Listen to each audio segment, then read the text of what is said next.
Adlaw nga Domingo karon mga kaigsuunan, petsa 16 sa bulan sa Abril tuig 2023. Karon ang ikaduhang semana sa Pasko sa pagkabanhaw, ato usab karon nga gisaulog ang kapistahan sa Divine Mercy o Divine Mercy Sunday. Ang pagbasa kinutlo gikan sa Ebanghelyo sumala ni San Juan kapitulo 20 bersikulo 19 ngadto sa 31.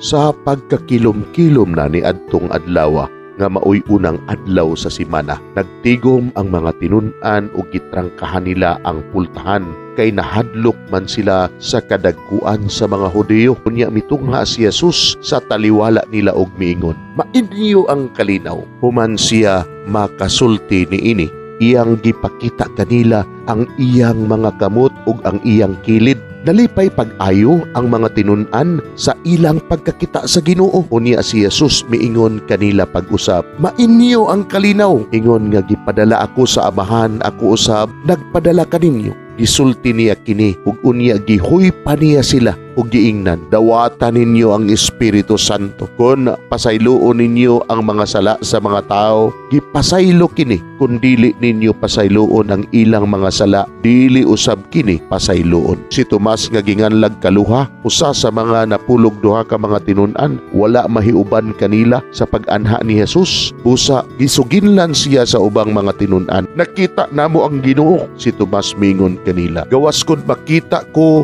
og ikabutang ang akong tudlo sa inagian sa mga lansang diha sa iyang kamot ug mahikap ko ang samad sa iyang kilid, dili ako motuo." Human mulabay ang usa ka semana, nagtigom na usab ang mga tinun-an sulod sa lawak ug uban na kanila si Tomas. Gitrangkahan ang mga pultahan apan mitungha si Jesus ug mitindog sa taliwala nila ug miingon, "Mainyo ang kalinaw." Unya miingon siya kang Tomas, "Tan-awa ang akong kamot ug hikapa kini." Hikapa usab ang samad sa akong kilid, tuo ug ayaw na pagduha-duha. Si Tomas miingon kaniya, "Ginoo ko ug Dios ko." Unya miingon si Jesus kaniya, "Mituo ka ba tungod kay nakakita ka kanako? Bulahan kadtong mutuo bisan wala makakita kanako." Og daghan pang mga milagro ang gibuhat ni Jesus, sinaksihan sa iyang mga tinun-an na wala nasulat niining basahon. Apan gisulat kini aron kamo mutuo nga si Jesus mao ang Mesiyas, ang anak sa Dios, ug pinaagi sa maong pagtuo makabaton kamo og kinabuhi diha sa iyang ngalan. Mga igsuon, ang Ebanghelyo sa Ginoo. Daygon ikaw o Kristo.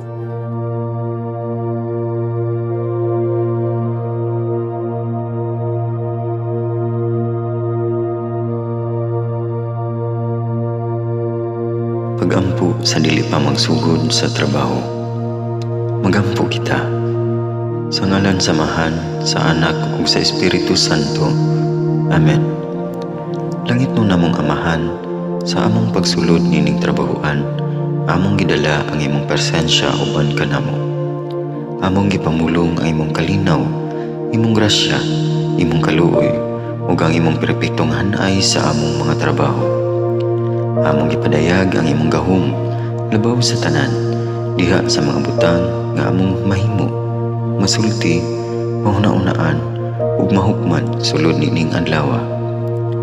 Ginoo, nagapasalamat kami sa gasa sa kinabuhi niining bagong adlaw, niining kahigayunan nga kami nakasulod sa trabaho ug mamahimong parte niining nga grupo. Salamat sa mga gasa nga imong gitugyan kanamo. Hamong gamiton kini diha sa pagimaya kanimo. Hatagi kami sa kusog ug kadasig sa pagbuhat sa among mga trabaho. Panalangini ang among mga proyekto, mga ideya ug kusog, aron sa ingon bisan sa pinakagamay namong mga kalampusan, magahatag kini sa imong himaya. Ubani kami Ginoo sa among pagtrabaho nining adlaw. Puna kini nga lugar sa inspirasyon ug kusog. Tabangi kami nga magtrabaho isip usa ka grupo nga mapakita sa usag-usa ang kamaayo. Himuha kami nga maayo nga makabot namo ang mga butang nga kinahanglan namong buhaton. Himuha kini nga lugar nga puno sa kalipay ug panaghigalaay. Ug kamugaway ug kalinaw ang mapatigbabaw niining dapita.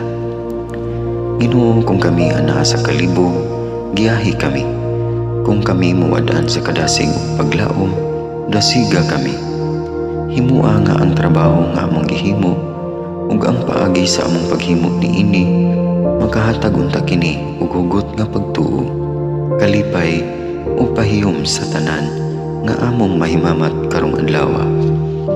Panalangini ang among mga pamilya, among Pinoy-anan, among nasod.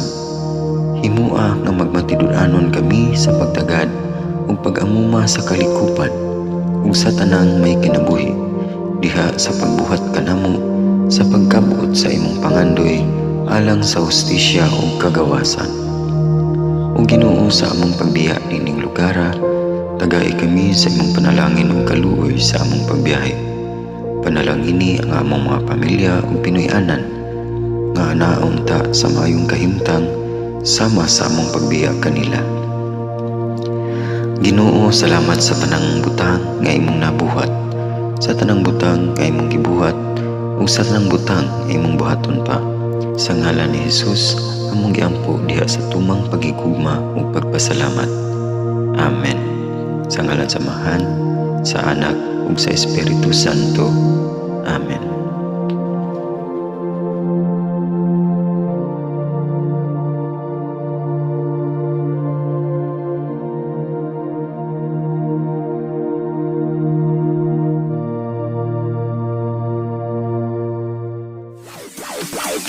Live.